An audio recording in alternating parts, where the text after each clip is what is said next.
Alors, ce qui m'intéresse ce matin, c'est que vous travaillez en ce moment sur le virus. Je travaille, mais pas forcément au labo, puisque on travaille sur ordinateur avec un collègue, et puis c'est tout.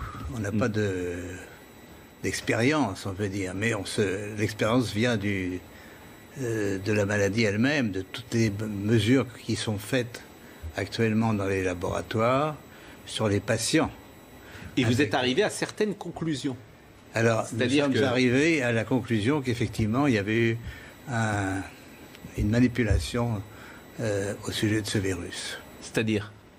Eh bien, qu'une partie, je ne dis pas le total, n'est-ce pas, mais il y a un modèle qui est évidemment le virus classique, et là, c'était un modèle surtout venant de la chauve-souris, mais à ce modèle, on a par-dessus ajouté des séquences, notamment du VIH, le virus du sida. Mais quand vous dites « on a ajouté », qui a ajouté? Moi, je ne sais pas. Mais c'est pas naturel, c'est ce que vous voulez dire? Non, ce n'est pas naturel. C'était un travail de professionnel, un travail de biologiste moléculaire. C'est un travail très minutieux, on peut dire d'horloger, on peut dire au niveau des séquences. Mais dans quel but? Dans quel but, ça n'est pas clair. Moi, j'expose, si vous voulez, mon travail, c'est d'exposer les faits, c'est tout.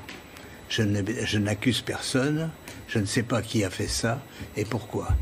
La possibilité, c'est peut-être que ils ont voulu faire, on ne sait pas, on a voulu faire un vaccin contre le sida. Donc on a pris des petites séquences du virus et on les a installées dans la séquence plus grande du coronavirus. Alors je suis pas sûr de comprendre tout ce que vous dites. C'est-à-dire que dans ce virus, il y a une part de VIH? Voilà, c'est ça. Le matériel génétique du virus, c'est un long ruban d'ARN, n'est-ce pas? Comme de l'ADN, mais c'est de l'ARN. Et dans ce long ruban, à une certaine place, on a fixé des séquences petites de VIH. Mais ces séquences petites ne sont pas petites pour ne rien vouloir dire. Elles ont la possibilité de modifier, par exemple, ce qu'on appelle des sites antigéniques. C'est-à-dire, si on veut faire un vaccin, on peut très bien modifier la protéine qui est exposée pour le vaccin par une petite séquence venant d'un autre virus. Mais vous êtes certain de ça? Parce qu'on a dit que le bruit a couru, que c'était d'une origine humaine, finalement.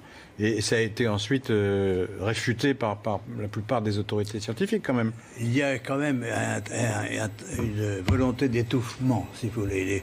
Les travaux, nous ne sommes pas les premiers. Un groupe de chercheurs indiens, très, très renommés, avait publié la même chose. On les a forcés à rétracter. Et on les a forcés comment?